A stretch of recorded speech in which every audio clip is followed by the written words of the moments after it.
Islam class.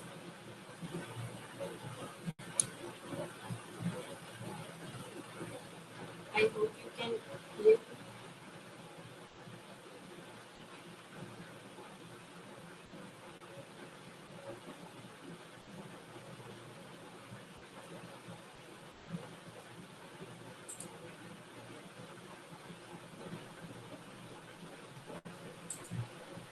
Today our topic discussion is impact analysis.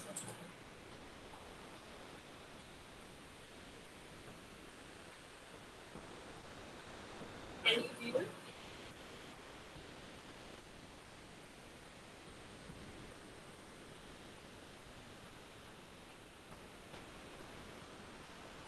ये आप लोगों को आवाज आ रही है और नजर आ रहा है तो हम स्टार्ट करते हैं.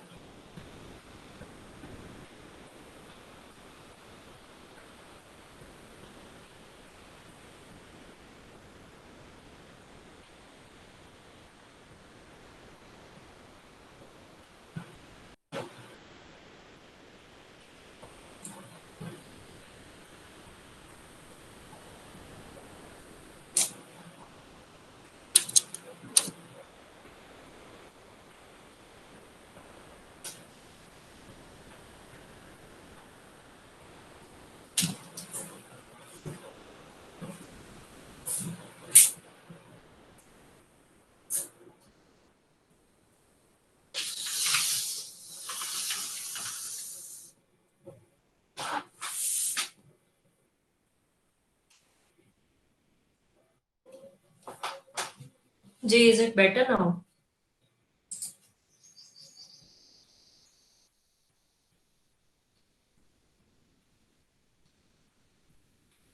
चलें तो फिर शुरू करते हैं. Okay, today our topic is impact analysis. This is chapter 6 from Springer. Impact of what? Now we are going to see impact of changes. Right? Initially, we were doing requirement specification and all that. After that, we are supposed to identify what will happen if we are going to change something. तो जहां पर changes आएंगी requirements में, उस चीज को हमने कैसे मैनेज करना है या उस चीज को हमने कैसे देखना है. ठीक है. अच्छा, एक तो ये चीज है इनिशियली कि हम चेंजेस कर क्यों रहे हैं and why don't we just avoid it, why don't we just say okay we are not going to change it. तो उसमें हम नो कर सकते हैं चेंजेस को. क्या ख्याल है?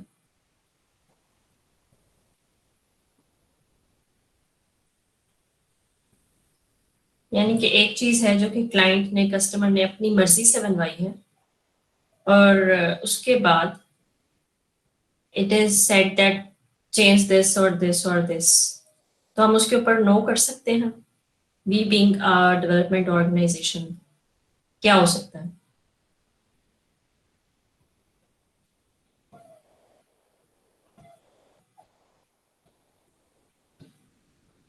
उसमें इम्पॉर्टेंट चीज ये है कि चेंजेस आनी ही आनी है फॉर डिफरेंट रीजंस और उसको हम अवॉइड नहीं कर सकते. We can not just say no to it. Straightforward no नहीं पॉसिबल.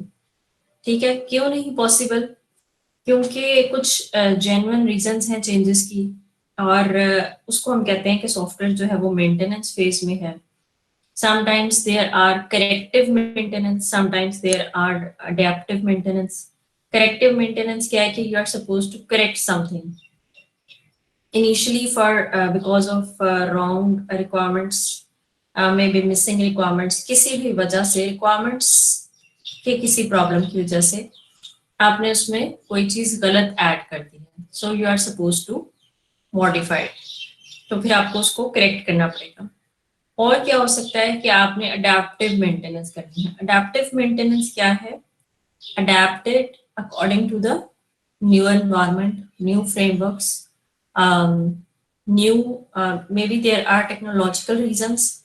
ठीक है. आपने कोई नई चीज इंट्रोड्यूस करवाई है, कोई नया फ्रेमवर्क है, टेक्नोलॉजी चेंज हो गई है, रिक्वायरमेंट्स या नीड्स चेंज हो गई हैं उसके according. So that is known as adaptive maintenance. किसी नए फ्रेमवर्क के साथ इंटीग्रेट करने के लिए, किसी नए सिस्टम के साथ इंटीग्रेट करने के लिए या इंटर ऑपरेट करने के लिए, ठीक है। तो ये सब रीजंस हो सकती हैं जिसकी वजह से हमें चेंजेस करनी पड़ेंगी सॉफ्टवेयर। सॉफ्टवेयर को मॉडिफाई करना पड़ेगा, उसकी मेंटेनेंस जो है वो करनी पड़ेगी। Now the point is how are we suppose to do it in a better way. आप लोगों ने पढ़ा होगा साइड इफेक्ट्स, रिपल इफेक्ट्स। कौन बताएगा? कोई किसी को आइडिया है साइड इफेक्ट्स और रिपल इफेक्ट्स का? आई थिंक रिपल इफेक्ट में ये था कि अगर आप एक कंपोनेंट में चेंज करो तो उसका बकाया कंपोनेंट्स पे क्या इफेक्ट जा रहा है। ठीक है, ओके। अब यहाँ पे दो टर्म्स हैं, एक है साइड इफेक्ट और एक है रिपल इफेक्ट, ठीक है। कुछ चेंजेस ऐसी हैं जो कि आपकी सॉफ्टवेयर में आनी ही आनी है, because you have accepted a change. हमने एक चेंज को एक्सेप्ट किया है, जब हम वहां पर चेंज करेंगे तो उसकी वजह से मल्टीपल जगहों पर उसका इफेक्ट जाएगा, and we are suppose to modify it as well, उसको भी हमें चेंज करना पड़ेगा, ठीक है। दूसरी चीज क्या है? That is side effect. Side effect क्या है कि एक चीज आप ठीक करने लगे थे या मॉडिफाई करने लगे थे फॉर सर्टेन रीजन, और उसकी वजह से आपने कोई और चीज बजाय इसके कि उसे ठीक करते उसे आपने खराब कर दिया, ठीक है। मे बी अंडरस्टैंडिंग के इश्यूज हो, मे बी ह्यूमन एरर हो। अंडरस्टैंडिंग मतलब कि आपको समझ ही गलत लगी और आपने गलत जगह मॉडिफाई कर दिया। ह्यूमन एरर हो सकता है, यानी कि टाइपिंग मिस्टेक हो सकती है, कोई चीज एक चीज ठीक करते करते आपने कुछ और गलत तरीके से मॉडिफाई कर दिया, ठीक है। तो ये वो प्रॉब्लम्स हैं जिसकी वजह से। अच्छा, अब इसमें हम क्या चीज देखने वाले हैं? वंस अगेन हमने अभी बात की इम्पैक्ट एनालिसिस। इम्पैक्ट क्या है कि when we are going to change something, उसका इम्पैक्ट क्या है, ठीक है। इनिशियली क्या होगा, whenever there is a change request, उसके लिए हम एक इम्पैक्ट एनालिसिस कैरी आउट करेंगे। इम्पैक्ट एनालिसिस का एक प्रोसेस होगा कि क्या ये चेंज जो है ये फिजिबल है या नहीं, इसका इम्पैक्ट कहाँ कहाँ पर आएगा, ठीक है। और ये चीज हमें पता कहाँ से चलेगी? We have already studied requirements interdependencies, और उसमें भी हमने ये बात की थी कि एक रिक्वायरमेंट मॉडिफाई हो रही है तो और कौन कौन सी रिक्वायरमेंट मॉडिफाई करनी पड़ेगी, उसका इम्पैक्ट कहाँ कहाँ पे जा रहा है। तो सेम थिंग वहां पर अगर हमने एसआरएस में जो अभी तक हमने काम किया है उसमें रिक्वायरमेंट्स इंटरडिपेंडेंसीज आइडेंटिफाई करके अगर रखी हुई है तो उसमें हमें पता चल जाएगा कि एक रिक्वायरमेंट अगर चेंज हो रही है तो उसका इम्पैक्ट कहाँ कहाँ पे जाना है, ठीक है। सो उसके लिए हमें वो चीज हेल्प आउट करेगी, ठीक है। तो ये सारा क्या है? ये सारा है मोटिवेशन बिहाइंड और थ्योरी बिहाइंड आज का जो हमारा टॉपिक है उसके लिए, right. Now factors that can impose changes to requirements. किन रीजन से हम चेंजेस कर सकते हैं? Problem, the need that we are going to solve is suppose to solve changes. अगर आपने जो इनिशियली प्रॉब्लम आइडेंटिफाई की थी या जो कस्टमर की नीड थी कि हम इसके लिए सिस्टम बना रहे हैं वो ही चेंज हो गई है, तो इसका मतलब है कि सिस्टम चेंज करना पड़ेगा। इकोनॉमिक रीजन हो सकती हैं, पॉलिटिकल रीजन हो सकती हैं, कोई भी इन्फ्लुएंस उसके ऊपर हो सकता है। The users change their minds about what they want the system to do. Then user का माइंड चेंज हो गया है कि उसने क्या चीज करवानी थी, ठीक है, उसे कोई और चीज चाहिए बीच में। The environment in which the system resides changes. और ये वो बात है कि आपका अगर फ्रेमवर्क वगैरह टूल्स कोई और चेंज हो गए हैं जिसके साथ आपके सिस्टम ने इंटीग्रेट करना था, then you are suppose to change it. The new system is developed and released leading users to discover new requirements. फिर हम एक नया सिस्टम डेवलप करेंगे और यूजर्स को, एंड यूजर्स को और क्लाइंट को दे देंगे, और फिर उसके बाद जब वो उसको यूज करेगा then again may be changes की रिक्वेस्ट आएंगी। तो ये एक ऑनगोइंग एक्टिविटी है, कॉन्टिन्यूस चलता रहेगा। हमने क्या चीज कंसिडर करनी है कि एक चेंज करना है, उसका इम्पैक्ट कहाँ कहाँ पे जाना है, we need to identify that thing. उसके लिए ही हमें ट्रेसेबिलिटी भी हेल्प करेगी। आई हैव जस्ट मेंशन्ड कि रिक्वायरमेंट्स इंटरडिपेंडेंसीज हमें हेल्प आउट करेंगी, ट्रेसेबिलिटी हेल्प आउट करेगी। ट्रेसेबिलिटी क्या थी कि आप ने शुरू में क्या काम किया था, कहाँ से कोई रिक्वायरमेंट कैप्चर की थी, उसके बाद आपने उसे एसआरएस में लिखा और फिर फ्यूचर में वो चीज कहाँ पे मैप हो रही है। तो ये सारी चीजें जो है हमें हेल्प आउट करेंगी कि रिक्वायरमेंट का इम्पैक्ट कहाँ कहाँ पर आना है। एक चीज है आपने बिजनेस डॉक्यूमेंट उठाया, अब अगर वो बिजनेस डॉक्यूमेंट ही चेंज हो गया then you are suppose to change your system, and then finally आपका जो सिस्टम कोड करके आप रिक्वायरमेंट्स पे चेंज करोगे और कोड भी उसका चेंज हो जाएगा। तो ये सारे उसके बाद हम क्या कह रहे हैं कि अगर रिक्वायरमेंट इट सेल्फ चेंज हो रही है तो भी कोड चेंज होगा और सब चीजें। तो इसका इम्पैक्ट कहाँ कहाँ पे जाएगा? वंस अगेन अगर हम सॉफ्टवेयर डेवलपमेंट लाइफ साइकिल के हिसाब से देखें, एक जगह पर चेंज जो है उसकी रिफ्लेक्शन पूरे डेवलपमेंट लाइफ साइकिल के ऊपर आ रही होगी और पूरी प्रोडक्ट के ऊपर आ रही होगी। तो दो तरह से हम इसको देख रहे होंगे। We have discussed vertical traceability और हॉरिजॉन्टल ट्रेसेबिलिटी। तो हॉरिजॉन्टल क्या थी कि हम सेम डॉक्यूमेंट के अंदर सेम आर्टिफैक्ट के अंदर चेक कर रहे हैं, और वर्टिकल क्या थी कि हम डिफरेंट फेजेस में। तो मैंने कहा कि अगर रिक्वायरमेंट्स चेंज होती हैं तो डिजाइन भी चेंज होगा, कोड भी चेंज होगा। और एक तरफ मैंने क्या कहा है कि रिक्वायरमेंट चेंज होती हैं, तो एक रिक्वायरमेंट थी फॉर एग्जांपल R1, उसकी वजह से R10 भी मॉडिफाई हो रही है, R15 भी मॉडिफाई हो रही है। तो ये भी देखना पड़ेगा। तो दो तरह से उसका इम्पैक्ट एनालिसिस है। फिर उसके ऊपर फिजिबिलिटी असेसमेंट है और कॉस्ट असेसमेंट है। Problem arise if requirement and changes to requirements are not managed. अगर आप ये काम अच्छे तरीके से नहीं करेंगे तो इसके लिए हमें क्या करना पड़ेगा? हमें रिक्वायरमेंट्स मैनेजमेंट करनी पड़ेगी। Errors during requirement elicitation lead to a number of requirement changes during subsequent phases. ठीक है, elicitation में जो प्रॉब्लम्स आ रहे हैं उसमें जो रिक्वायरमेंट चेंज होंगी उसकी वजह से आपके सब्सिक्वेंट फेजेस, डिजाइन भी मॉडिफाई होगा और कोड भी मॉडिफाई होगा, राइट? ये वो बात थी कि रिक्वायरमेंट एलिसिटेशन में एरर आ रहा है तो भी हम रिक्वायरमेंट्स चेंज करेंगे। एरर्स की वजह से, प्रॉब्लम्स की वजह से कोई चीज मिस आउट हो गई थी, जैसे हम लोगों ने देखा है ऑलरेडी, एरर्स ऑफ ओमिशन हो सकते हैं, we have missed some requirement. Errors of commission हो सकते हैं कि हमने कोई चीज एक्स्ट्रा ऐड कर दी है, परफॉर्मेंस से रिलेटेड, स्पीड से रिलेटेड, या हम कहते हैं रिक्वायरमेंट कंसिस्टेंट नहीं थी, रिक्वायरमेंट्स में एम्बिगुइटी थी, रिक्वायरमेंट ट्रेसेबल नहीं थी। जो हम लोगों ने सारी कैरेक्टरिस्टिक्स पढ़ी हैं कि रिक्वायरमेंट्स इनकम्प्लीट हैं, इनकरेक्ट हैं, वहां पर कोई भी प्रॉब्लम आएगी तो हम रिक्वायरमेंट्स को भी चेंज करेंगे और फिर डिजाइन को भी चेंज करेंगे, फिर कोड को भी चेंज करेंगे। Failure to create a practical change management process में मीन, अब चेंज मैनेजमेंट प्रोसेस क्या है कि we need to define a process कि चेंज आएगी तो होगा क्या। ठीक है, उसके लिए हमें एक डिफाइंड प्रोसेस चाहिए। वो डिफाइंड प्रोसेस क्या होता है कि इनिशियली आपने कहा कि ओके चेंज आई, चेंज की रिक्वेस्ट आनी चाहिए, उसके बाद हम असेसमेंट करेंगे। जैसे मैंने अभी बताया है, इसके लिए एक वो मतलब स्ट्रेट फॉरवर्ड अप्रोच है कि आप उसके लिए असेसमेंट करेंगे कि इसका इम्पैक्ट कहाँ कहाँ पे जाना है, मेरा कितना कोड मजीद चेंज होगा। यानी कि एक अगर मेजर चेंज है जिसकी वजह से आपकी एप्लीकेशन का आर्किटेक्चर चेंज होना है, तो उसमें मेजर चेंज में उसको कह रही हूँ, एप्लीकेशन का आर्किटेक्चर चेंज करना इज अ बिग थिंग। हम उसको हमेशा इस तरह आराम से मॉडिफाई नहीं कर सकते। यानी कि एक डेस्कटॉप एप्लीकेशन थी और मैं उसे कहूँ कि इसको क्लाइंट सर्वर में ले जाओ, इसको वेब पे ले जाओ, इसको मोबाइल ऐप में ले जाओ, तो एट टाइम्स फुली उसको ट्रांसफॉर्म करना शायद पॉसिबल भी नहीं होगा। ठीक है, तो आप कहेंगे कि इससे तो आप नया सिस्टम ही दोबारा बना लें, राइट? इससे बेहतर है कि हम नया सिस्टम स्क्रैच से डेवलप करना शुरू करें। सो उसकी एक चेंज की असेसमेंट है, उसका इम्पैक्ट एनालिसिस है, उसका फिजिबिलिटी एंड कॉस्ट एनालिसिस है, कॉस्ट फिजिबिलिटी है, और अदरवाइज भी फिजिबिलिटी है कि वो डेवलपमेंट वाइज वो चीज पॉसिबल है या नहीं है। ठीक है, तो बोथ वेज उसकी फिजिबिलिटी चेक होगी। अगर कॉस्ट बहुत ज्यादा लग रही है, डेवलपमेंट टाइम बहुत ज्यादा लग रहा है, फिर आप निगोशिएट करेंगे दोबारा से क्लाइंट के साथ कि अच्छा ये टाइम स्केड्यूल है। वहां से दोबारा प्रोजेक्ट मैनेजमेंट वाले इश्यूज आ जाएंगे कि वो कैसे स्केड्यूल करेंगे, वो कैसे रिसोर्सेज एलोकेट करेंगे। तो वो सब कुछ हम करेंगे and then finally we are suppose to उसको फिर कहीं पे जाके रिक्वायरमेंट्स में ऐड करना, कोड में चेंज करना, और फाइनल तो वो फिर सारी चीजें होंगी। लेकिन अगर हम चेंजेस को टाइमली हैंडल नहीं करते, ठीक है, या changes are implemented without control, without control हर एक ने अपनी मर्जी से कोई भी चीज उठा के कहीं से भी चेंज कर दी। हर एक कौन? आपकी डेवलपमेंट टीम है, चेंज की रिक्वेस्ट आई और कोडर ने अपनी मर्जी से कुछ भी चेंज कर दिया। ठीक है, आपने कोड उठाया और चेंज कर दिया। Direct changes to the codes are never recommended.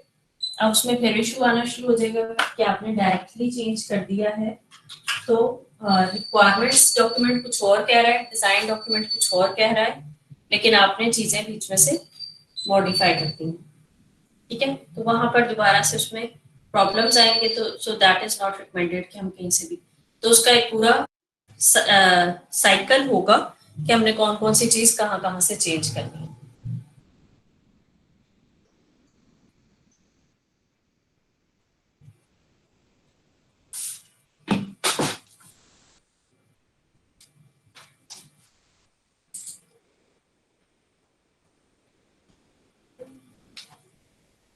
After that इसका हम प्रोसेस डिफाइन करते हैं, फिर उसको टाइमली हैंडल करते हैं, और अगर टाइमली हैंडल नहीं करेंगे तो फिर और मसले आएंगे। ठीक है, सो an important thing is change must be managed. Change को हम अवॉइड नहीं कर सकते, we cannot say no to it, then we are supposed to manage it.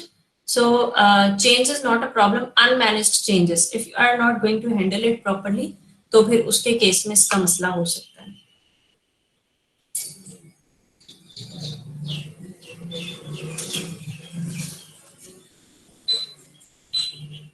Then we are supposed to assess it with respect to the impact on cost and functionality, potential to destabilize the system.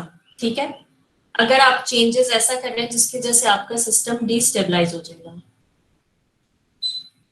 Destabilise का मतलब क्या है कि आपका जैसे मैंने कहा था कि एक मेजर चेंज है जिसकी वजह से बहुत सारी जगहों पे चेंजेस आनी है, आर्किटेक्चरल चेंज है फॉर एग्जांपल, या ऐसा चेंज जिसकी वजह से सिस्टम स्टेबल नहीं रहेगा, उसकी फंक्शनैलिटी जो है वो सारी ही इफेक्ट हो रही है, तो सिस्टम डिटेरियोरेशन की तरफ जाएगा, खराब होना शुरू हो जाएगा, फिर उसको ठीक करने में मसला हो जाएगा, तो वो देखना पड़ेगा।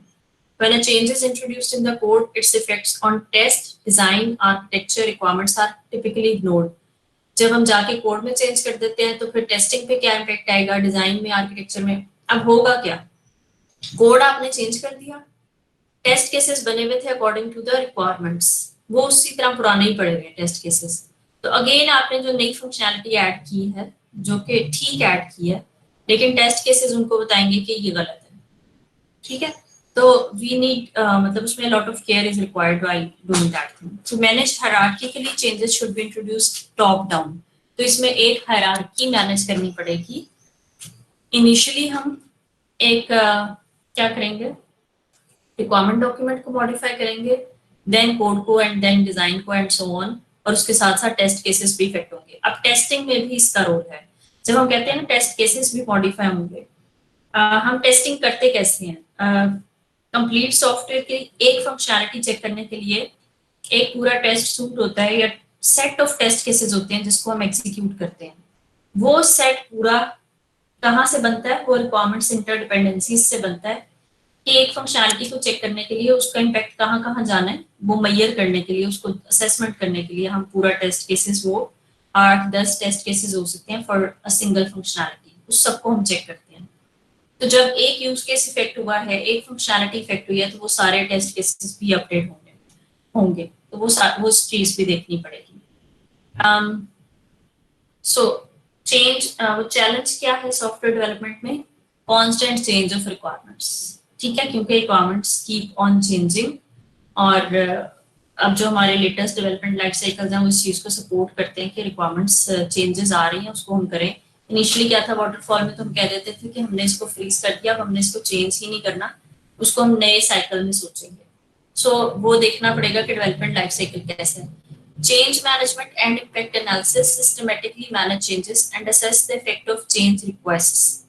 ठीक है, उसके बाद जब चेंज रिक्वेस्ट आ रही है उसको असेस करेंगे, उसका इम्पैक्ट एनालिसिस होगा, और एक चेंज मैनेजमेंट का सिस्टमैटिक डिफाइंड प्रोसेस होगा स्टेप बाय स्टेप। ज्यादातर हमारे पास जो रिसर्च है या जो भी टेक्निक्स या मेथड्स मैं डिस्कस करूंगी या स्ट्रैटेजीज हैं इम्पैक्ट एनालिसिस की, वो प्रोग्राम कोड के ऊपर फोकस करती हैं कि प्रोग्राम का कोड कैसा है और उसके ऊपर इफेक्ट, यानी कि एक क्लास का एक फंक्शन इफेक्ट हुआ है तो उसका इफेक्ट कहाँ कहाँ पे जाएगा, उसका इम्पैक्ट कहाँ कहाँ पे जाएगा। रिक्वायरमेंट्स के इम्पैक्ट जो है वो हम लोगों को इंटरडिपेंडेंसी से ही ज्यादातर पता चल रहे होंगे। देन मैम एक्सक्यूज मी,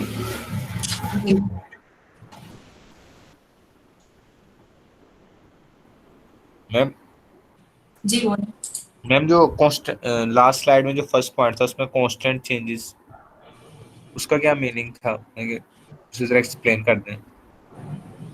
उसका कोई टेक्निकल मीनिंग नहीं है, उन्होंने कहा है requirements keep on changing, requirements में कॉन्स्टेंटली चेंजेस आती जाती हैं, ये एक चैलेंज बन जाता है सॉफ्टवेयर डेवलपमेंट में। A challenge in software development is the constant change of requirement, यानी कि मुसलसल या बार बार रिक्वायरमेंट्स चेंज होती जाएंगी। राइट, कांस्टेंट मतलब है कि वो परमानेंट रहती है, क्या चीज, चेंजेस बार बार आ रही है, तो वो हमारे लिए क्या है, सॉफ्टवेयर डेवलपमेंट ऑर्गेनाइजेशन, ये हमारे लिए एक चैलेंज है कि अब हम इसे कैसे मैनेज करेंगे। तो उसके लिए मैंने कहा कि आपको हो सकता है software development life cycle support करे उस चीज के लिए। जी। Okay ma'am.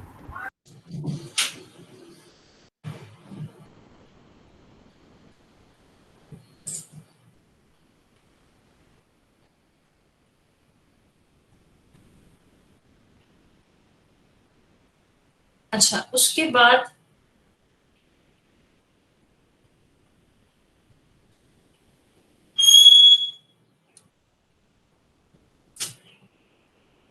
रिक्वायरमेंट्स इंटरडिपेंडेंसीज एक तो हमें हेल्प आउट कर सकती हैं। देन ओरिजिनल सोर्सेज, जो हम लोगों ने ट्रेसेबिलिटी मेंटेन की है कि किस सोर्स से कौन सी रिक्वायरमेंट आई है और वो फ्यूचर में कौन से कंपोनेंट पे, डिजाइन कंपोनेंट में या कौन सी क्लास में मैप हो रही है, वो हमें हेल्प आउट करेगी। रिक्वायरमेंट्स इंटरडिपेंडेंसीज क्या चीज शो कर रही थी कि अगर एक रिक्वायरमेंट दूसरी रिक्वायरमेंट को इफेक्ट करती है, जैसे रिक्वायर्स था, चेंजेस टू था, कॉस्ट वैल्यू के डिफरेंसेस थे, तो यहाँ पे ये सारी चीज हमें हेल्प करेगी इम्पैक्ट एनालिसिस में। This eases the accuracy of impact analysis since one can identify the requirements that need to be changed due to a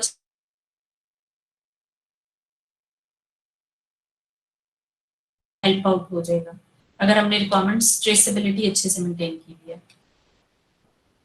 So testing में फिर इसका रोल आ जाएगा। Testing is about ensuring that all the requirements of the system are met. ठीक है, सारी requirements meet हो रही हैं, तो ये टेस्टिंग में हमने ये चीज चेक करनी होती है कि जो क्लाइंट ने चीज कही है अकॉर्डिंग टू दैट ही हमने सॉफ्टवेयर की फंक्शनैलिटी डेवलप की है। तो हम इसीलिए क्या चीज यूज करते हैं, यूज केसेस को बेस बनाते हैं, उसकी बेसिस पर टेस्ट केसेस आइडेंटिफाई करते हैं। Order in which test cases are executed is crucial. अच्छा, किस सीक्वेंस में हम ये टेस्ट केसेस एग्जीक्यूट करेंगे? जैसे मैंने कहा कि पहले ये फंक्शनैलिटी एग्जीक्यूट करें, फिर ये करें, फिर ये करें, तो वो टेस्ट केसेस का पूरा एक सेट होता है जो कि एक फंक्शनैलिटी को चेक करने के लिए। फिर उनकी ऑर्डरिंग इज आल्सो इंपॉर्टेंट, यानी कि वो set of test cases and then their order, यानी कि पहले टेस्ट केस नंबर 1 2 3 4 उसका number is also important. Otherwise वो फंक्शनैलिटी शायद सही तरह टेस्ट नहीं हो सकेगी। ठीक है, तो ये सारी चीज भी हमें रिक्वायरमेंट्स डिपेंडेंसीज से पता चल रही है और इसका हमें बेनिफिट होगा इम्पैक्ट एनालिसिस में।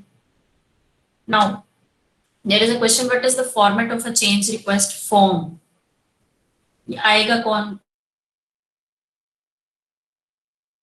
उसके बाद फिर हम इससे, ये क्या है, ये ट्रिगरिंग पॉइंट है, ये स्टार्टिंग पॉइंट है चेंज रिक्वेस्ट फॉर्म। इसके बाद हम देखते हैं कि इसकी feasibility assessment, cost wise feasibility, और कि हम ये काम करेंगे या नहीं करेंगे, हम ये चेंज एक्सेप्ट करते हैं या नहीं करते, फिर वो बात की बात है। ठीक है, सो ये फॉर्मेट जरा आप लोग देखिएगा कि इसका चेंज रिक्वेस्ट फॉर्म का फॉर्मेट क्या होता है। अच्छा, उसके बाद impact analysis identifies consequences of a change. एक चेंज करने के क्या इफेक्ट आएगा उसके ऊपर, उसके एस्टिमेट क्या है, और वो हम सब इस वक्त कर रहे हैं, इनिशियल स्टेप, इनिशियल फेजेस में ही कर रहे हैं। अभी हमने चेंजेस एक्सेप्ट नहीं किया और अभी हमने चेंजेस करने भी शुरू नहीं किए, तो हम शुरू में ही उसका एक एस्टिमेट देख लेंगे। Output from impact analysis can be used as a basis for estimating the cost of associated with a change. Impact analysis से ही हमें पता चलेगा कि ओके एक फंक्शन में चेंज requires 10 more changes, तो इसकी कॉस्ट एस्टिमेशन करनी है। कॉस्ट एस्टिमेशन हम लोगों ने, आप लोगों ने पहले पढ़ी भी होगी, फंक्शन पॉइंट बेस्ड, और इस तरह से तो यूज केस बेस्ड भी हो सकती है, टेस्ट केस बेस्ड भी हो सकती है। तो वहां से आप कैलकुलेट कर लेंगे कि इसकी कॉस्ट कितनी आनी है। Cost of the change can be used to decide whether or not to implement it depending on its cost benefit ratio. And then finally we will decide कि हम इसको करने वाले हैं या नहीं करने वाले। हर दफा हम चेंजेस जरूरी नहीं है कि एक्सेप्ट ही कर लेंगे, फिर नेगोशिएशन वगैरह भी होती है, और हो सकता है कि आपको कॉस्ट वाइज फिजिबल ना हो, क्लाइंट के लिए कैजुअल वाइज फिजिबल ना हो, तो कॉस्ट बेनिफिट रेशो ये एक ट्रेड ऑफ ही होता है कि क्या चीज एक्सेप्ट करनी है, क्या चीज रिक्वेस्ट करनी है। बिल्कुल उसी तरह से जैसे हम इनिशियल फर्स्ट स्टेज पर रिक्वायरमेंट्स, कुछ रिक्वायरमेंट्स ऐड कर लेते हैं, कुछ रिक्वायरमेंट्स रिजेक्ट कर लेते हैं, तो बिल्कुल ये उस तरह से हो सकता है। मैम अगर क्लाइंट कोई ऐसी रिक्वायरमेंट कह देता है जिसका सॉफ्टवेयर हाउस के पास उस एडवांस टेक्नोलॉजी का स्टाफ नहीं है, तो उसमें फिर क्या हो सकता है? हो सकता है कि आप एक्सेप्ट ना करें और हो सकता है कि उसकी बेसिस के ऊपर आप न्यू हायरिंग कर लें। ओके। अच्छा, अब एक कॉन्सेप्ट इन्होंने बताया हुआ है software life cycle object, SLO। Software life cycle object क्या है? एक आर्टिफैक्ट है, एक डॉक्यूमेंट है जो कि हम प्रोजेक्ट में प्रोड्यूस करते हैं। वो एक रिक्वायरमेंट हो सकती है, एक रिक्वायरमेंट डॉक्यूमेंट हो सकता है, एक क्लास हो सकती है। आमतौर पर हम क्या कहते हैं, वर्क प्रोडक्ट है या आर्टिफैक्ट है, ये डॉक्यूमेंट है। तो जो हमने डॉक्यूमेंटेशन वगैरह की हुई है उसमें उसने एक कॉन्सेप्ट इंट्रोड्यूस करवाया है इस बुक में। उसने कहा है कि ये एक सॉफ्टवेयर लाइफ साइकिल ऑब्जेक्ट है। तो हम किस तरह से मेजर करेंगे कि चेंज इम्पैक्ट कितना आया है?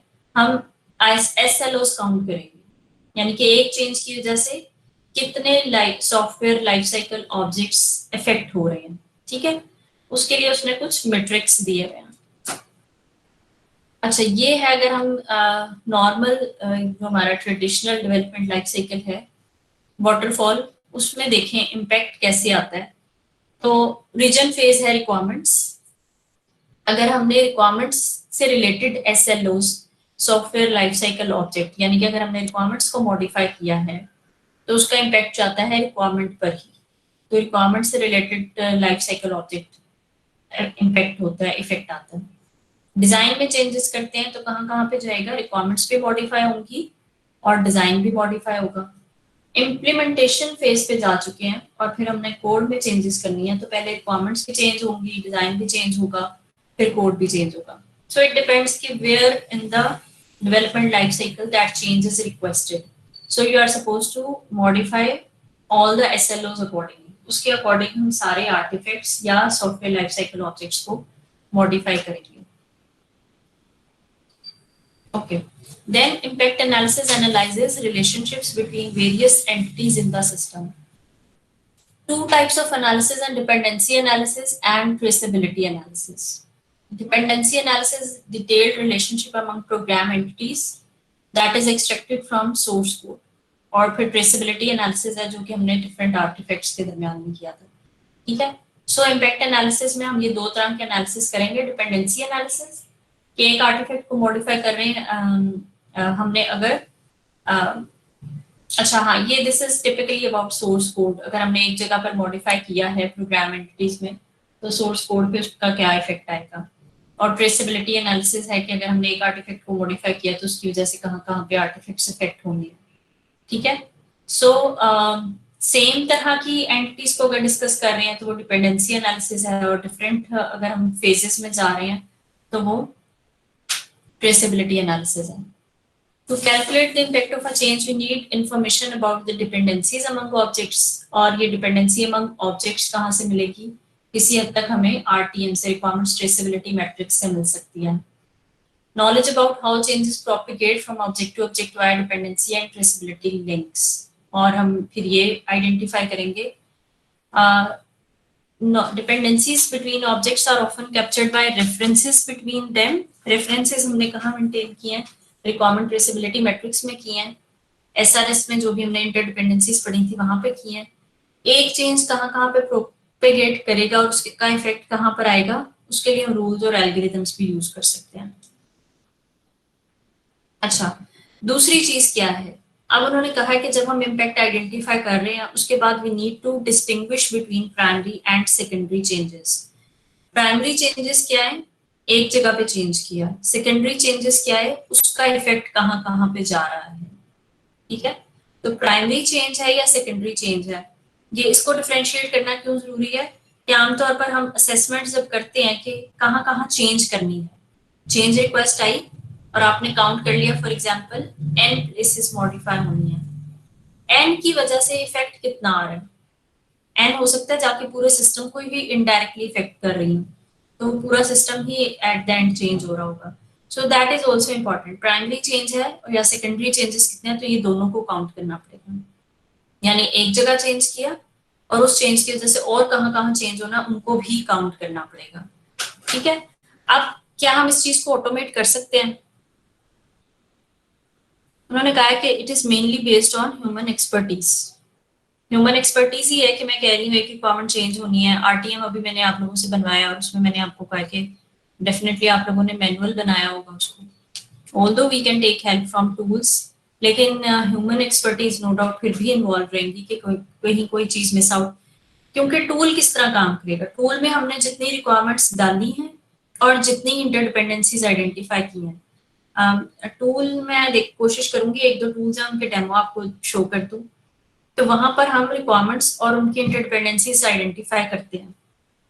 अगर फॉर एग्जांपल किसी डेवलपर ने, कोडर ने, रिक्वायरमेंट एनालिस्ट ने कोई इंटरडिपेंडेंसी मिस कर दी है, तो होगा क्या कि उसका फिर चेंज इम्पैक्ट हमें पता नहीं चलेगा, तो वहां पे chances of errors are always there. अब वो ह्यूमन एक्सपर्टीज पर ही वंस अगेन आ जाता है कि उसका कितना स्किल सेट है और उसने वो चेंज शुरू में सोचा था कि नहीं सोचा था। टूल सिर्फ उस चीज को प्रॉपरली, जैसे आरटीएम एक अच्छे तरीके से बनाना, उसको हेल्प कर सकता है, लेकिन वो आपको खुद से सुजेस्ट नहीं कर सकता। या तो वो AI based, artificial intelligence based software हो जो खुद से ही जनरेट कर ले, रिक्वायरमेंट्स भी जनरेट कर ले और आपको बता दे। सो दैट इज थोड़ी सी डिफिकल्ट चीज है। Okay, indirect impact can take two forms, side effects and ripple effects.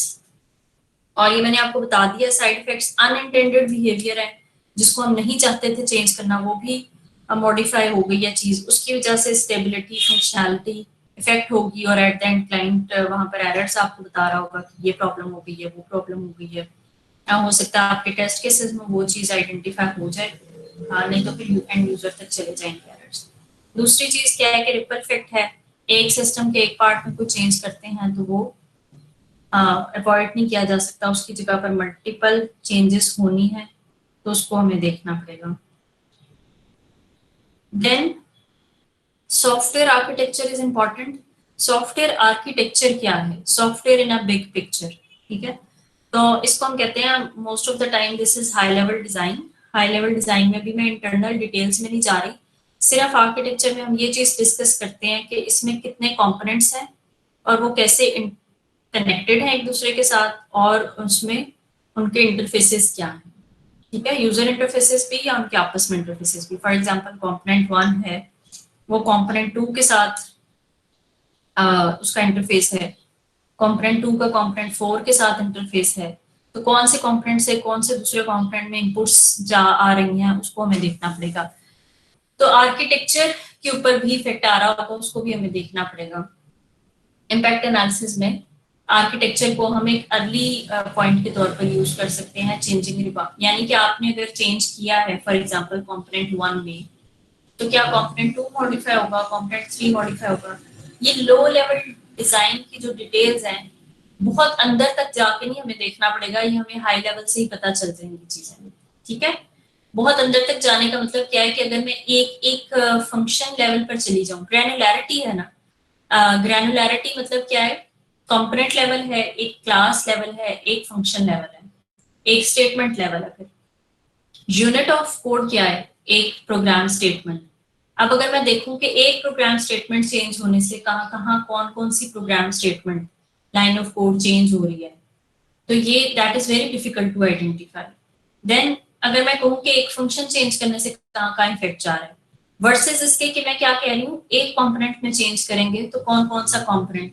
तो ये ग्रैनुलैरिटी लेवल थोड़ा सा हमने अप कर लिया है, थोड़ा सा हम एब्स्ट्रैक्शन में आ गए हैं, आर्किटेक्चरल लेवल पर आ गए हैं, तो चीजें थोड़ी आसान हो जाएंगी। ओके, अब चेंज का प्रोसेस है, ये उसके कुछ स्टेप्स हैं, और ये तकरीबन वही बातें हैं जो भी हम लोगों ने की हैं, लेकिन इसको फॉर्मली देख लेते हैं सीक्वेंस में क्या होगा। प्रॉब्लम एनालिसिस होगी एंड चेंज स्पेसिफिकेशन होगी।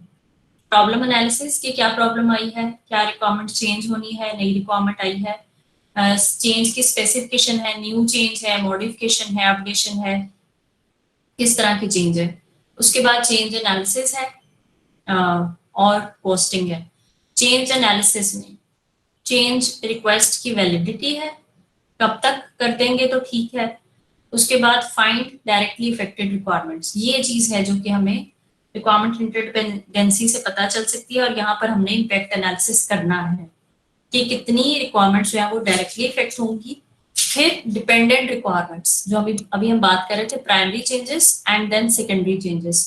तो फर्स्ट प्लेस में कहाँ पे चेंज होना है, डायरेक्टली इफेक्ट हो रही है कौन सी रिक्वायरमेंट्स, और कौन सी रिक्वायरमेंट्स ऐसी हैं जो कि इनडायरेक्टली इफेक्ट हो रही है। देन प्रपोज रिक्वायरमेंट चेंजेस, उसके बाद रिक्वायरमेंट्स की चेंजेस आइडेंटिफाई करें और सजेस्ट करें कि कहाँ कहाँ पे चेंज करना पड़ेगा। फिर असेस करें उसकी कॉस्ट ऑफ चेंज, असेस करें कॉस्ट एक्सेप्टेबिलिटी कि किस तरह से, यानी कि आप बजट बना रहे थे, कॉस्ट एस्टिमेशन कर रहे थे, क्या चीज है जो क्लाइंट एक्सेप्ट कर लेगा, then we are suppose to change it. Finally change implementation है। अगर ऊपर वाली सारी चीजें are accepted both from the client side and from the organization side, then we are supposed to change it. Change management पूरा एक process framework है इसका, और ये चेंज मैनेजमेंट प्रोसेस फ्रेमवर्क क्या है, आप लोगों ने कहीं पर कॉन्फ़िगरेशन मैनेजमेंट शायद स्टडी किया हो। कॉन्फ़िगरेशन मैनेजमेंट को हम एसोसिएट कर सकते हैं प्रोजेक्ट मैनेजमेंट के साथ भी, और जनरली वो एक सपोर्टिंग एक्टिविटी है for software development life cycle. अच्छा, उन्होंने वो configuration management is also known as change management, उसका एक फ्रेमवर्क होता है, उसके स्टेप्स होते हैं। तो ये वो प्रोसेस फ्रेमवर्क है। फ्रेमवर्क क्यों है? क्योंकि इनको सबको हम एज अ फ्रेमवर्क इम्प्लीमेंट करते हैं। सारी जो प्रोसेस की एक्टिविटीज है, हमारे पास एक प्रॉपर सिस्टम होना चाहिए जो इनको इम्प्लीमेंट करता है। इनिशियली प्लान फॉर चेंज है, यानी कि उसकी प्रॉपर प्लानिंग होगी, और प्लान फॉर चेंज में उसका प्रॉपर स्केड्यूल बनेगा, प्लानिंग डॉक्यूमेंट बनेगा, और कितने रिसोर्सेज चाहिए, कितना टाइम चाहिए, हार्डवेयर सॉफ्टवेयर क्या चाहिए, जैसे प्रोजेक्ट मैनेजमेंट के लिए प्लान बनता है उसी तरह से। तो ये मेंटेनेंस प्लान भी उसको कह सकते हैं, चेंज प्लान भी कह सकते हैं। देन बेसलाइन रिक्वायरमेंट्स, उसके बाद हम रिक्वायरमेंट्स को बेसलाइन कर देते हैं। किसी को पता है बेसलाइन क्या होता है?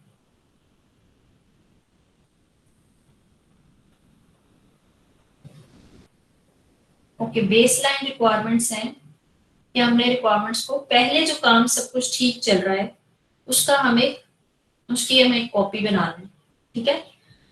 अदरवाइज होगा क्या कि अगर हमने सेम डॉक्यूमेंट में चेंजेस शुरू कर दी तो थोड़े टाइम के बाद पता चलेगा कि नहीं, ये चेंज तो नहीं हो सकता, अब हम वापस कैसे जाएं, तो वो अनडू करना मुश्किल हो जाता है चीजों को। तो बेसलाइन मतलब इनिशियल सेट ऑफ रिक्वायरमेंट्स जिस पे सब लोग अग्री किए थे, उसको हम फ्रीज कर देंगे, और फिर एक नया नया बैकअप लेके, नई कॉपी लेके उस डॉक्यूमेंट की, उसमें हम चेंजेस करना शुरू कर देंगे। तो पहले वाली सेव पड़ी होगी, पहले वाला वर्जन।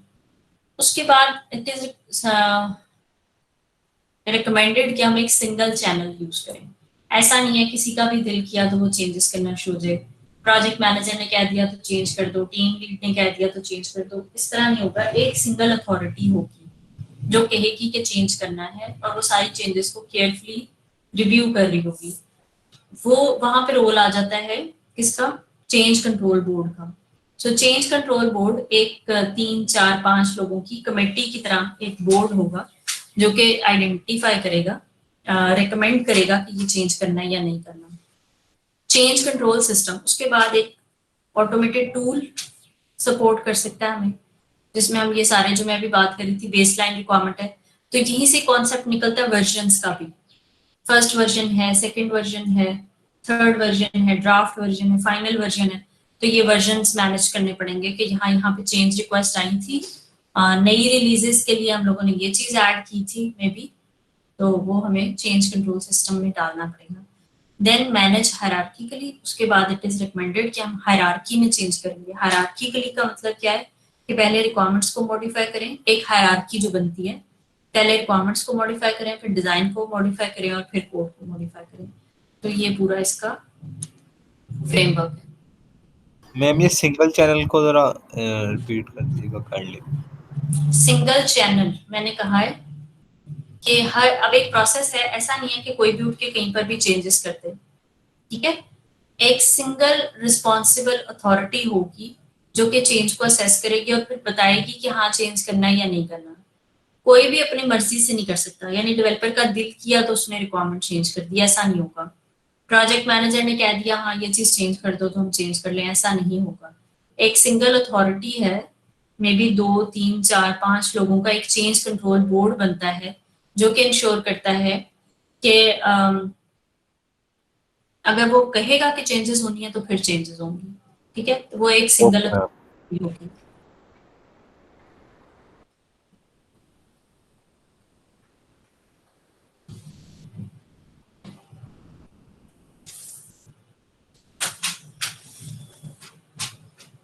अच्छा, ये उसी की डिस्क्रिप्शन है, और ये सब मैंने आपको भी डिस्क्राइब कर दिया।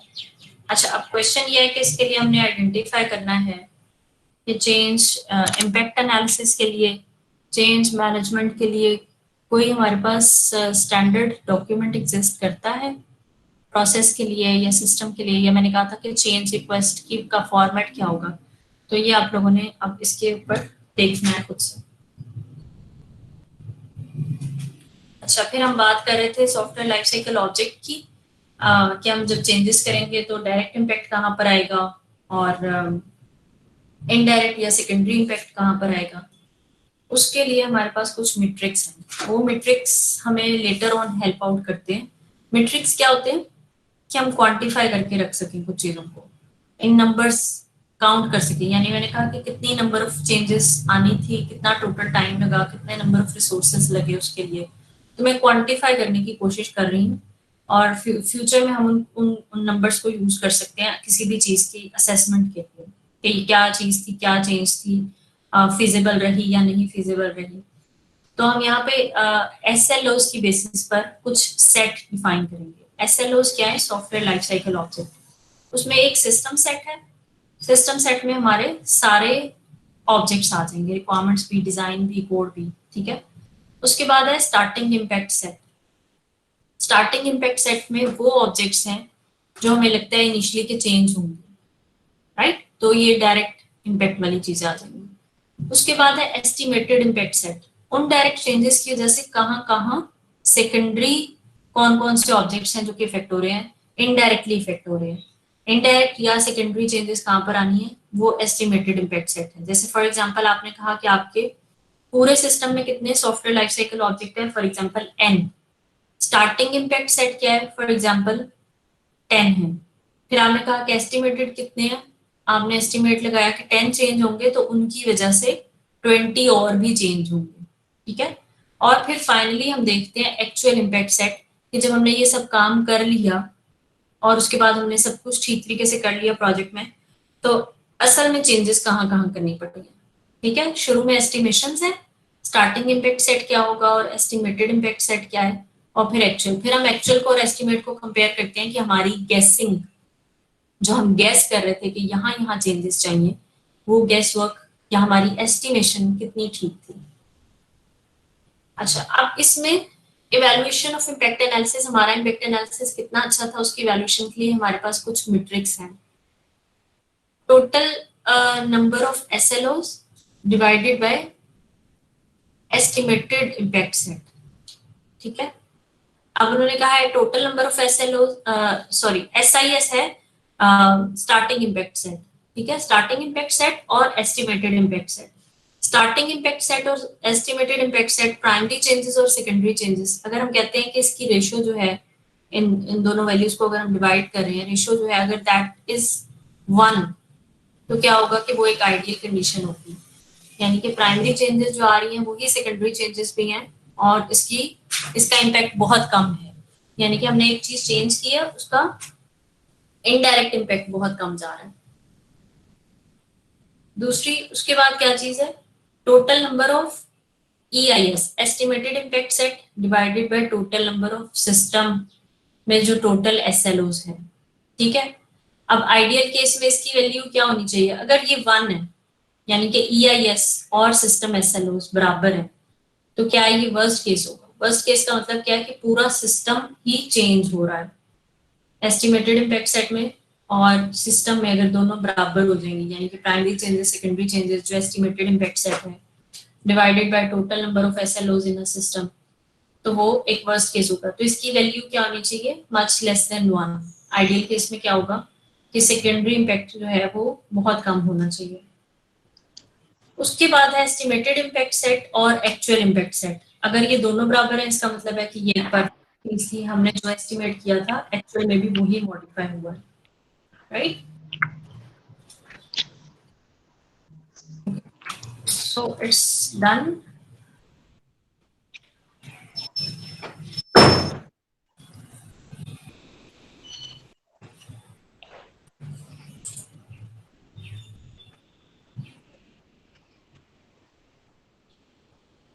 अच्छा, अब कोई क्वेश्चन है?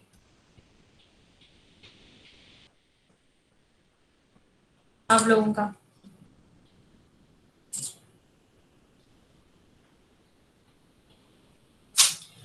इसके बाद इससे रिलेटेड कुछ मैट्रिक्स हैं और वो चीज़ जो है वो फिर हम नेक्स्ट टाइम मैं करवाऊंगी, एक प्रॉब्लम है सॉल्व करने के लिए। मैम एक इसमें से नहीं, पीछे प्रीवियस टॉपिक में से एक क्वेश्चन था। जी क्या क्वेश्चन है, मैंने सुना नहीं। ये कॉस्ट वैल्यू इंटरडिपेंडेंसी वाला जो था उसका थोड़ा बता दें। इसमें जो असाइनमेंट में था थर्ड जो है ना, कॉस्ट वैल्यू इंटरडिपेंडेंसी वाला। हाँ, वो था कि एक रिक्वायरमेंट की वजह से किसी और रिक्वायरमेंट की कॉस्ट इंक्रीज हो रही है या डिक्रीज हो रही है, या किसी और रिक्वायरमेंट की वैल्यू इंक्रीज हो रही है या डिक्रीज हो रही है। तो मैनी टाइम्स हम एक रिक्वायरमेंट ऐड करते हैं तो उसकी वजह से कुछ और रिक्वायरमेंट्स भी ऐड करनी पड़ जाती हैं। ठीक है, फॉर एग्जांपल ठीक। आप कहते हैं कि स्टूडेंट नेम्स मैंने ऐड किए हैं, तो आप फिर रिक्वायरमेंट आ जाएगी कि इसको सॉर्टिंग भी अलाउ कर दें, नेम वाइज सॉर्टिंग भी अलाउ कर दें, सीजीपीए वाइज सॉर्टिंग अलाउ कर दें, या कैलेंडर कंपोनेंट है, फिर वो कहते हैं कि इसको सिंक्रोनाइज भी करा दें मोबाइल एप्लीकेशन के साथ। तो एक और रिक्वायरमेंट की इंपॉर्टेंस या वैल्यू इंक्रीज हो गई है और इसकी वजह से कॉस्ट भी इंक्रीज हो रही है कि आपने और रिक्वायरमेंट्स ऐड करनी पड़ेंगी। ठीक हो गया। अस्सलाम वालेकुम मैम। जी मैम ये पूछना था कि वो जो फंक्शनल रिक्वायरमेंट्स लिखनी है प्रोजेक्ट में, वो आपने मेंशन किया हुआ है कि सेपरेट लिखनी है उसमें, ये जो हम लिखनी है एसआरएस डॉक्यूमेंट में वही इनफ है? समझ नहीं आई मुझे। मतलब मैम जो आपने मेंशन किया हुआ प्रोजेक्ट में फंक्शनल जी रिक्वायरमेंट्स लिखनी है जौन सी, हाँ तो जी मैम वो एसआरएस में भी लिखनी है हमने, तो वही काफी है या हाँ। उस सेपरेट भी लिखना है बाद में एसआरएस के अलावा? एसआरएस में तो आपने सारी लिखनी है, अच्छा। उसके अलावा नहीं लिखनी है। एसआरएस का पार्ट है वो सारी फंक्शनल रिक्वायरमेंट्स। ओके मैम, ठीक है।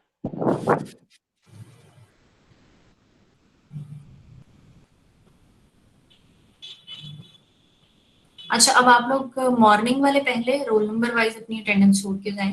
ये बीच में चैट के अंदर रोल नंबर ना लिखा करें, इस तरह मुझे बाद में ना वो रह जाते हैं। रोल नंबर वाइज लिखें।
Okay, afternoon.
मैम SRS में जो रेफरेंसेस हैं उनमें क्या लिखना? जी क्या? मैम SRS में एक हेडिंग है रेफरेंसेस की, उसमें क्या लिखना? आपने किसी स्टैंडर्ड का रेफरेंस लिया है, किसी भी डॉक्यूमेंट का रेफरेंस लिया है, तो वो आप उसको लिख सकते हैं वहाँ पे।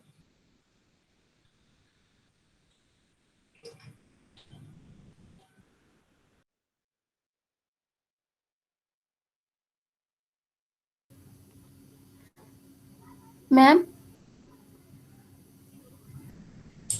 जी मैम वो SRS की जो लास्ट हेडिंग है स्पोर्टिंग इंफॉर्मेशन, उसमें क्या लिखना है?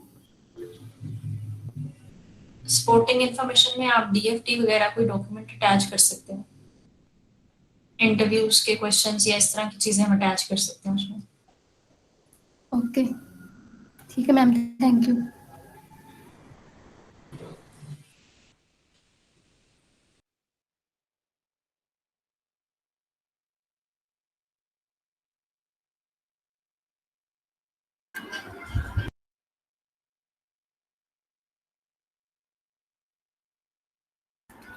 मैम एक्सक्यूज मी, जो 10th अप्रैल की असाइनमेंट थी, दरअसल मेरा नेटवर्क इशू था 4 to 5 डेज का मुसलसल आ रहा था, तो मैंने वो असाइनमेंट सबमिट नहीं कर सका। तो अब मैं वो बाद में कर सकता हूँ? कौन सी असाइनमेंट? मैम जिसकी डेडलाइन 10th अप्रैल थी, नेटवर्क डिपेंडेंसीज थे आई थिंक। ओ रिक्वायरमेंट सेंटर डिपेंडेंसी की। अच्छा, तो फिर अब क्या करें उसका? तो अब मैं टर्न इन कर दूं? कर दिया आप? उसकी मैंने डिसाइड तो करना है, उसके ऊपर पेनल्टी वगैरह पे होगी। मैं लेकिन नेटवर्क इशू है, इससे मेरा भी प्रॉब्लम, मेरा भी तो कोई कसूर नहीं है। नहीं वो ठीक है, आप उसमें बता दें, अपनी ईमेल किया करें, ठीक है? तो आप अभी ओके कर दें आपका क्या प्रॉब्लम है, ओके मैम, थैंक यू। मेरे पास भी रिकॉर्ड में रहेगा ना। Excuse me ma'am. जी मैम मेरा ये अटेंडेंस का इशू था, ये 7th अप्रैल वाली थी, उसमें मैं प्रेजेंट था लेकिन मेरी एब्सेंट लगी हुई है। आपने मुझे ईमेल की थी? जी मैंने की थी मेरी ईमेल भी। हाँ, मैं उसको ईमेल वाली असल में ना वो सब पढ़ी हुई है, ईमेल्स वाली मैं ऐड नहीं कर सकती, मैं उसको इंशाल्लाह कर दूंगी। चलिए ठीक हो गया, थैंक यू।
मैम काइंडली थोड़ा सा कम कंटेंट कवर करा दिया करें, इसको रिवाइज भी करना मुश्किल हो जाता है और इतने असाइनमेंट्स भी काफी सारे। जी क्या कहा है आपने? कंटेंट थोड़ा कम कवर करवाया करें, ज्यादा हो जाता है और काफी सारे असाइनमेंट्स भी हर टीचर दे जा रहे हैं। अगर हम हर रोज की एक भी करें तो हमें संडे भी फ्री नहीं मिल सकता। अच्छा, उसमें मैंने तो वैसे काफ़ी ट्राई की है कि मैं रिड्यूस कर दूं, लास्ट टाइम लेक्चर भी इसी वजह से नहीं था, और मेरे ख्याल में वीक में एक ही क्लास है जो पूरी सही फुल फ्लेज क्लास, कंटेंट्स भी कवर होते हैं उस तरह से, और एक हमेशा डिस्कशन वाली क्लास होती है हमारी।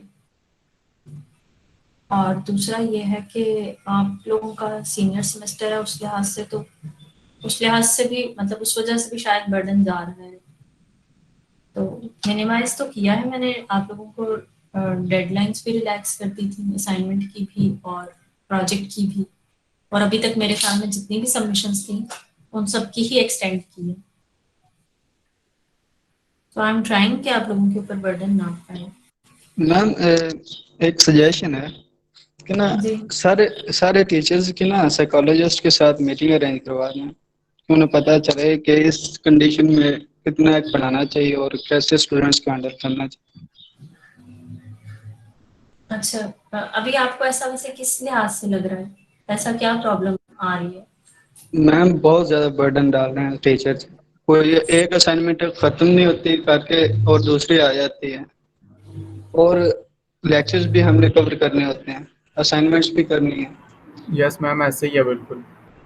यस मैम, ऐसे ही है। बस आप ये सोच लें कि हम असाइनमेंट्स करते रह जाते हैं और लेक्चर रिवाइज करने का पढ़ने का टाइम नहीं मिलता। जब आप असाइनमेंट करते हैं तो उस वक्त वो लेक्चर रिवाइज होता ही है, और असाइनमेंट्स का मकसद भी यही है कि आपका लेक्चर भी रिवाइज हो जाए। मैम हर टीचर यही कहता है कि हम रिलैक्स करें, हालांकि उसी टीचर की मतलब हर वीक के अंदर एक से ज्यादा मतलब जब असाइनमेंट की डेडलाइन आती नहीं है और अगली डेडलाइन आ जाती है, जैसे आपका भी अभी असाइनमेंट्स में करवाई है तो एक आज सबमिशन है, एक 21 को, एक 27 को है।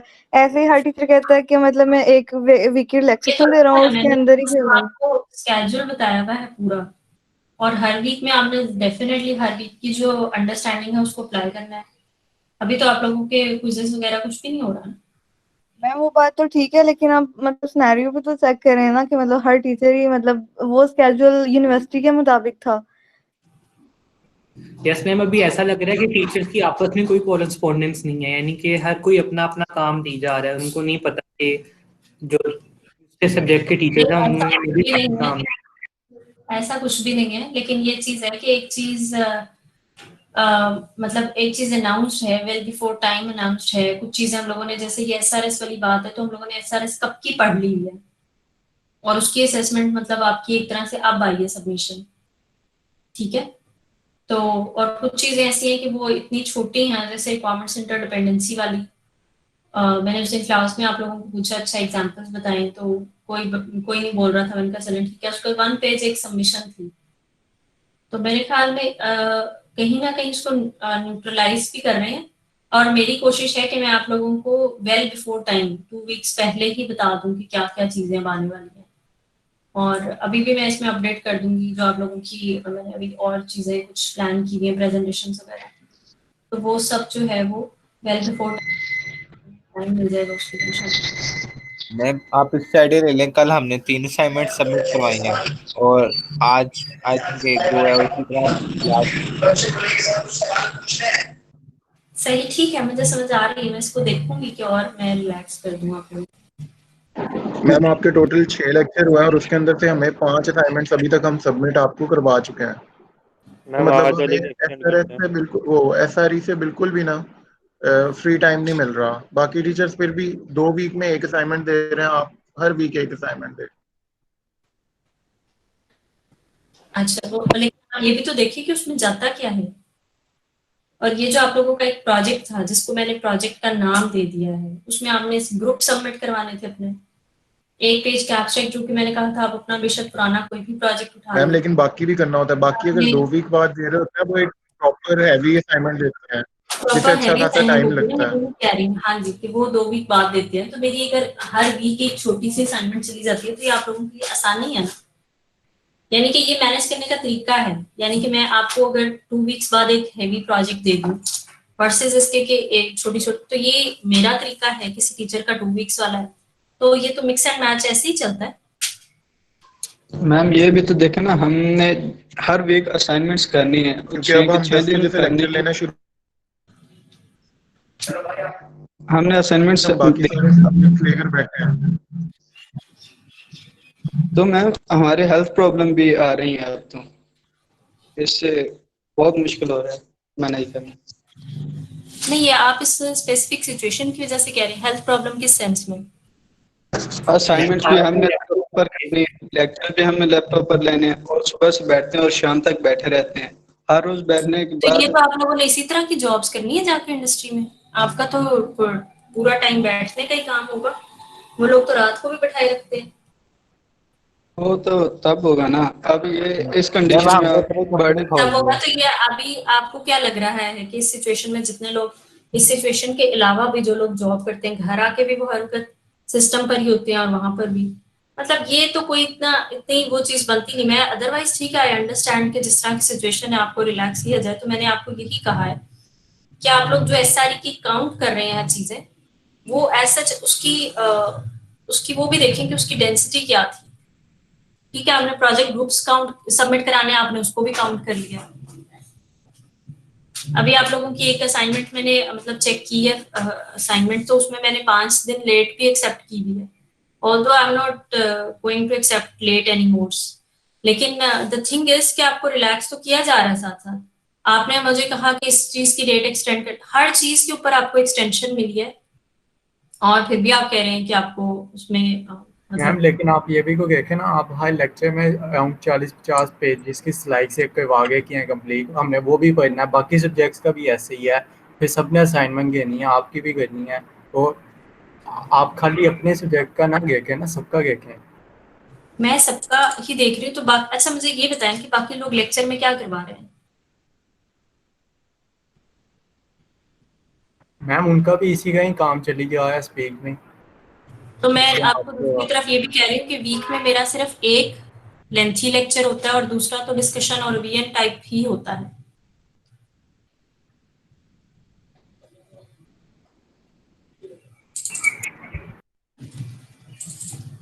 आपका पॉइंट मुझे समझ में आ गया, लेकिन थोड़ा सा एग्जैजरेट ना करें सिचुएशन को, मैं सिर्फ ये कहना चाह रही हूँ। मैम हम बस ये कह रहे हैं कि हमें काम हर तरफ से मिला हुआ है, तो जितना हमारे साथ जो है मतलब टीचर्स कोऑपरेट जो कर रहे हैं, उनको जाहिर बात है हम उनका काम भी फिर उतना बेहतर कर रहे हैं। जो कोऑपरेट नहीं कर रहे हैं उनका काम फिर जाहिर बात है कोई इंटरनेट से देख रहा है, कोई तेजी में कर रहा है, किसी ग्रुप का एक बंदा कर रहा है, इस तरह सारे काम चल रहे हैं। तो मतलब बेहतर वो हमारे लिए भी यही है तो कि हम स्लाइड वगैरह सब चीजें पढ़ के उसे उतना बेहतर परफॉर्म करें। देखिए, आपको बेहतर तरीके से ही काम करना और इसीलिए आप लोगों को एक्सटेंशन भी दी है। अब अगर एक टीचर की आपने हर असाइनमेंट एक्सटेंड कराई है, तो वहां पर उसके ऊपर ये चीज नहीं होनी चाहिए कि आप लोगों ने कि टीचर ने रिलैक्स नहीं किया और टीचर ने आपको 5-5 दी हुई है, फिर ये चीज नहीं होनी चाहिए।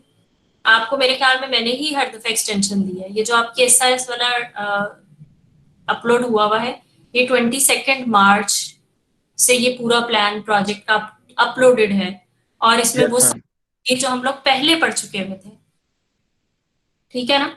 तो ये चीज नहीं थी कि मैंने आज पढ़ाई और मैंने 4 दिन बाद उसकी सबमिशन कह दी, ऐसा नहीं कहीं पर भी किया। मैम इशू ये आ रहा है कि हर टीचर ना लेक्चर टाइम के अंदर तो स्टूडेंट्स उनके साथ कर सकते हैं कॉर्पोरेट कम्युनिकेट, वो रात के 7 बजे 8 बजे कोई नई असाइनमेंट अपलोड कर देते हैं जिसका जो दिल करता है, और लेक्चर फिर उसके बाद आना होता है आफ्टर अ वीक। तो हम उनसे कोऑर्डिनेट भी नहीं कर सकते, ईमेल का कुछ टीचर्स रिप्लाई भी नहीं देते। आप दे देती हैं या मैंने नहीं आपको किया आज तक, लेकिन कुछ टीचर्स नहीं देते। वो लेक्चर से जैसे ही फ्री हो जाते हैं, उन्हें पता है अब नेक्स्ट वीक हमने आना है, वो वीकेंड के ऊपर या इस तरह कोई काम दे देते हैं। आपने तो स्टार्टिंग प्रोजेक्ट किया था, वो इशू नहीं है हमारा, लेकिन मैं ऐसे बाकी सब्जेक्ट्स की बात कर रहा हूँ कि इस तरह मिल जाता है तो फिर काफी बर्डन बढ़ जाता है। उसमें देखिए हम सबकी डिस्कशन हुई है अबाउट थिंग कि आपका एक तो आप लोगों का सेमेस्टर और कोर्सेज अदरवाइज भी लेंथी है। मतलब ये चीज नहीं है कि ये कोई खास आप लोगों के साथ, लेकिन आप लोगों को देखें एआई है, सीबी है, और ये आप लोगों का 6th सेमेस्टर है, तो इस वजह से भी आप लोगों को थोड़ा उसका इफेक्ट नजर आता है चीजों का। तो उसके अलावा ये है कि बाकी चीजों को हम लोग न्यूट्रलाइज भी कर रहे हैं कि कहीं किसी तरह से मैनेज हो जाए। मुझे लास्ट टाइम भी पता चला था कि आप लोगों का बर्डन का इशू आ रहा है, तो मैंने लास्ट टाइम भी कहा था कि ठीक है लेक्चर में हम सिर्फ डिस्कशन देख लेते हैं, अगर किसी का कोई बहुत इंपॉर्टेंट क्वेश्चन है तो वो हम कर लेंगे, अदरवाइज आप लोग रिलैक्स हो। ऐसे ही है ना। तो बेस्ट कि मैं उस चीज को करूँ, और अभी भी मैं ये बता रही हूँ कि जो मैंने अपलोड की है चीजें, ये एक रिक्वायरमेंट सेंटर डिपेंडेंसी वाली असाइनमेंट थी। 1 पेज था सिर्फ उसका, जो कि आपने सिर्फ उस वक्त करना था। लेक्चर अगर आपने गौर से सुना भी था तो वो सॉल्व हो सकती थी, और फिर उसको आपने 2 दिन 4 दिन मैंने फिर भी उसके लिए दे दिए थे आपको। अदरवाइज सब चीजें प्लान्ड है। अभी भी मैं आपका पूरा स्केड्यूल प्रेजेंटेशंस तक अभी अपलोड कर दूंगी 1-2 दिन में प्लान करके, तो वो आप लोगों का वेल बिफोर टाइम। मैं यही कह रही हूँ कि 2 वीक्स पहले 3 वीक्स पहले, फिर आपने टाइम एडजस्टमेंट करनी है।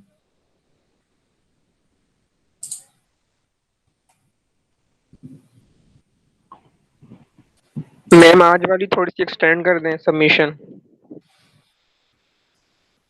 आज वाली में तो बहुत ऑलरेडी ये डिले होते होते यहाँ पर आई है, तो वो आज वाली में तो नहीं होगी अब।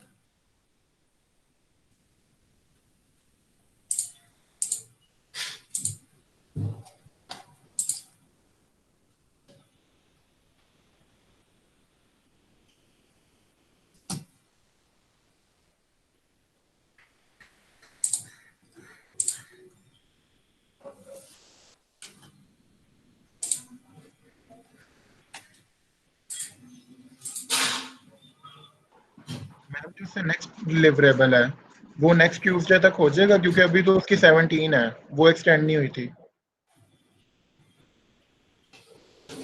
उसकी मैं अपडेट कर चुकी हूँ, वो अगर आप गूगल क्लासरूम में देखें तो मैं अपडेट कर चुकी हूँ उसको।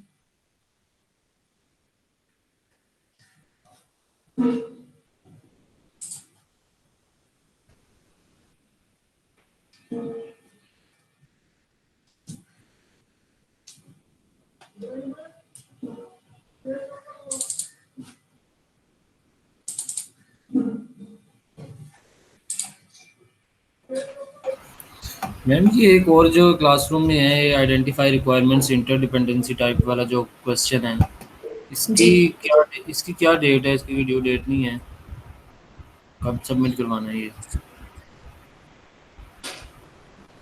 उसकी डेट है, अच्छा हाँ उसकी उसकी नहीं है, उसकी ड्यू नहीं है। हाँ